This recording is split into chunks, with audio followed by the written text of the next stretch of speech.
Hi, I'm Cody from Wall Street Breakdown. If you like all our market nonsense babble, click the subscribe button. I'm going to be here every day the market's open, just telling you what I think about some stuff. So, what would a day be without some coverage on Apple? It really wouldn't be a day in the market, to be honest with you. We've actually got two stories, one that'll kind of follow here at the end, but we've got one big story, and it's finally happened.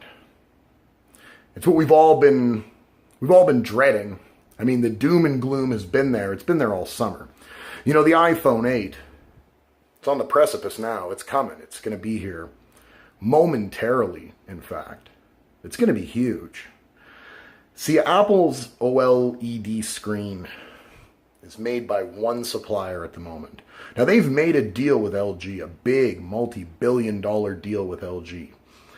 But they only have one supplier right now.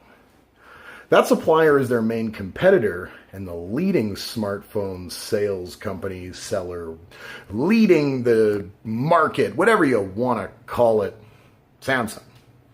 Samsung makes the OLED screens and kicks the iPhone's fanny in cell phone sales.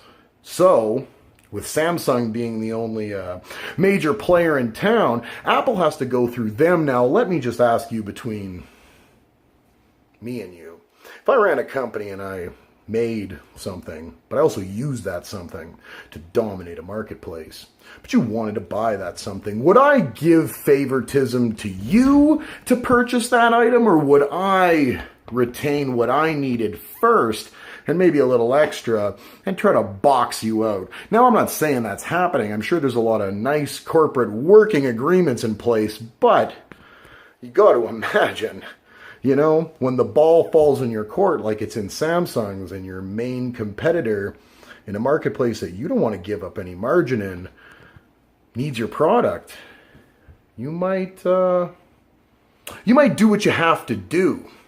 See, so there's no second OLED supplier out there until 2019, until LG can procure all the equipment they need. See, LG's got the money, but they don't got the actual equipment. So they're going to supply the iPhone in the very tail end of 2018 with small shipments, but by 2019, they're going to be full on and Samsung's not going to be needed as a supplier anymore.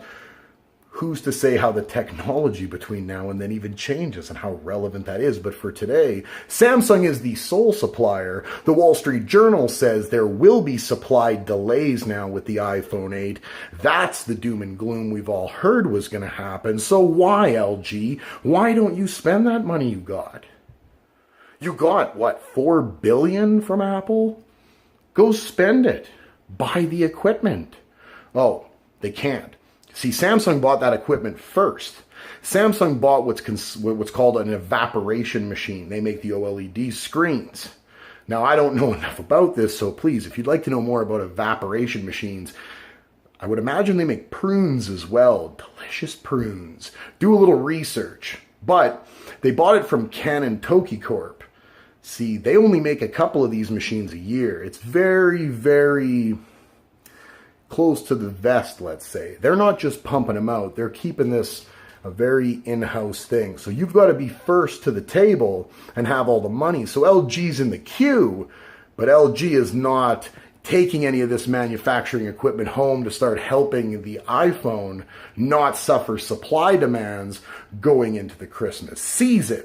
And that seems to be the biggest concern, especially today when the Wall Street Journal, and when they say it, all but confirmed that supply delays were inevitable. In other news, Apple has signed up, finally, Warner Brothers Music to the iTunes store. So everybody who likes artists under the Warner Brothers label, Spotify signed them up a couple months ago. I guess Warner Brothers decided, you know what? It's time to get with the guys that are doing this the right way. Sign the contracts. I mean, we've seen Universal and Sony sign up with Spotify recently, Warner Brothers as well. Now, Warner Brothers signs up with Apple. A little bit of good news, but supply delays. After yesterday, we found out they're the third leading smartphone seller through June and July. Not second. That's Huawei out of China. First is Samsung by a margin. by quite the margin. Now the OLED screens made by Samsung might be on a bit of a delay for you, Apple. It is what it is. Talk to your licensed professional financial advisor about any and all investments you're thinking about making. Please consult a professional, do your due diligence, and stick with me. I'm Cody. This is Wall Street Breakdown. Click the subscribe button. I don't think you'll regret it. You might regret it. Who knows? Roll the dice.